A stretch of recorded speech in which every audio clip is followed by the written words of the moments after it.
మహారాష్ట్రలోని నాందేడ్‌లో ఒక విషాద ఘటన అయితే చోటు చేసుకుంది.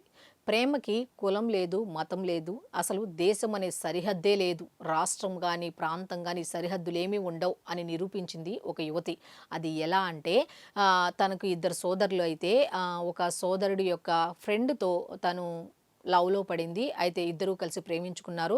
పెళ్లి చేసుకుందాం పెద్దలకు చెప్పి అని మాట్లాడుకున్న సమయంలో అన్నదమ్ములకు ఈ విషయం తెలిసింది. తండ్రికి కూడా తెలిసింది. తీరా ఎంక్వైరీ చేస్తే మన కులాలు వేరు. నువ్వు అలాంటప్పుడు అతన్ని ఎలా లవ్ చేస్తావు? మన క్యాస్ట్ వేరు కదా అని మందలించినా సరే ఈ అమ్మాయి వినకపోవడంతో అతన్ని చంపేశారనమాట. ఎంత దారుణంగా చంపేశారో. అయితే ఆ యువతి ఏం చేసిందంటే నా మీద కోపంతోనే కదా అతని జీవితాన్ని మీరు పణంగా పెట్టి అతన్ని చంపేశారు. అంటే నేనుంటే వేరే వ్యక్తికి పెళ్లి చేస్తారు కదా! నేనైతే ఇంక వేరే పెళ్లి చేసుకోను అన్న ఉద్దేశంతో ఏం చేసిందో తెలుసా?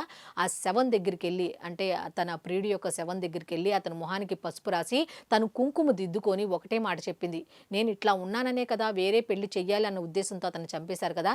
నేను బ్రతికున్నంత కాలం అతని ఇంట్లోనే ఉంటా.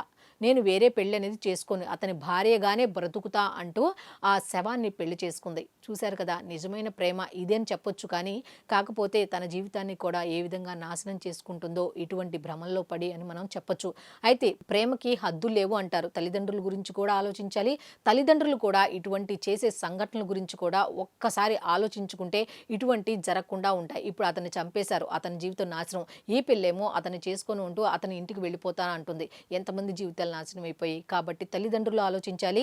పిల్లలు కూడా తల్లిదండ్రుల ఆగ్రహానికి గురి కాకుండా మీరు కూడా ఏ పని మీద వెళ్తున్నారో చదువుకోవడానికి వెళ్తున్నారో ఆ పని చూసుకోండి. ఇటువంటి పనులు చేయకుండా ఉంటే చాలా మంచిది. అందరూ హ్యాపీగా ఉండొచ్చు.